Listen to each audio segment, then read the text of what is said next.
क्या आपके बाल भी ड्राई डैमेज है या रिबॉन्डिंग के बाद खराब हो चुके हैं? सप्लीटेंट्स यानी दो मुहे बाल या हेयर फॉल का इशू है, हेयर कलरेशन या रिबॉन्डिंग या किसी भी हेयर ट्रीटमेंट की वजह से बाल ड्राई और डैमेज हो चुके हैं, तो ये वीडियो आपके लिए है। वीडियो को स्किप किए बगैर एंड तक लाजमी देखिएगा। आप लोगों का सबसे ज्यादा पूछे जाने वाला सवाल कि मेरे बाल खराब हो गए हैं, ड्राई डैमेज हो गए हैं, उसका कोई हल बता दें। सबसे पहली बात तो ये है कि सवाल पूरा लिखा करें कि बाल ड्राई एंड डैमेज क्यों हुआ है। क्या कलरेशन की वजह से हुए हैं या रिबॉन्डिंग की वजह से हुए हैं या किसी और इशू की वजह से? अगर कलरेशन की वजह से ड्राई डैमेज हुए हैं तो मैं आपको बताती चलूं कि ये एक नॉर्मल बात है। हेयर कलरेशन से बाल ड्राई होता ही है और नॉर्मल बालों की निस्बत कलर्ड बालों की केयर ज्यादा करनी पड़ती है। आफ्टर केयर के लिए हम अपने क्लाइंट को ऑर्गन मिडास या सैलॉन स्टूडियो का sulphate free shampoo conditioner recommend करते हैं और साथ में सैलॉन स्टूडियो का केराटिन हेयर मास्क और सीरम।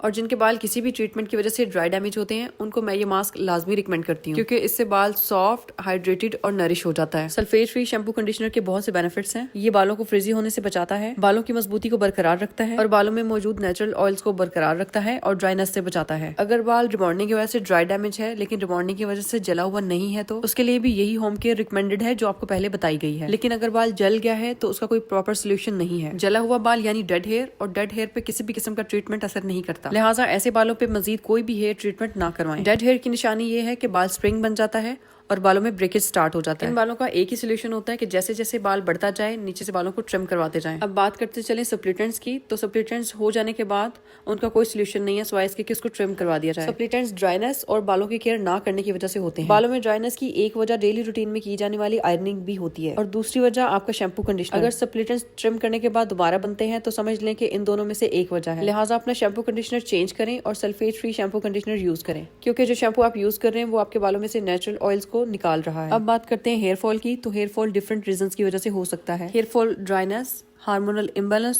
और किसी केमिकल ट्रीटमेंट की वजह से हो सकता है। और समटाइम्स आपका शैम्पू कंडीशनर भी हेयर फॉल का रीजन बन सकता है। हेयर फॉल के सोल्यूशन के लिए anti hair fall shampoos, anti hair loss serum और मेडिकेटेड हेयर सीरम यानी कि माइनॉक्सिडिल का इस्तेमाल किया जाता है। बायोटिन सप्लीमेंट्स भी हेयर फॉल के लिए कारआमद साबित होते हैं। और अगर बहुत ज्यादा हेयर फॉल है और ये सब चीजें यूज करने के बाद भी हेयर फॉल नहीं रुक रहा तो हम रिकमेंड करते हैं कि आप किसी अच्छे डर्मेटोलॉजिस्ट को चेक करवाएं, क्योंकि आपको अगर कोई इंटरनल डेफिशिएंसी या कोई इंटरनल इशू है तो उसके लिए डर्मेटोलॉजिस्ट ही आपको बेस्ट गाइड कर सकते हैं।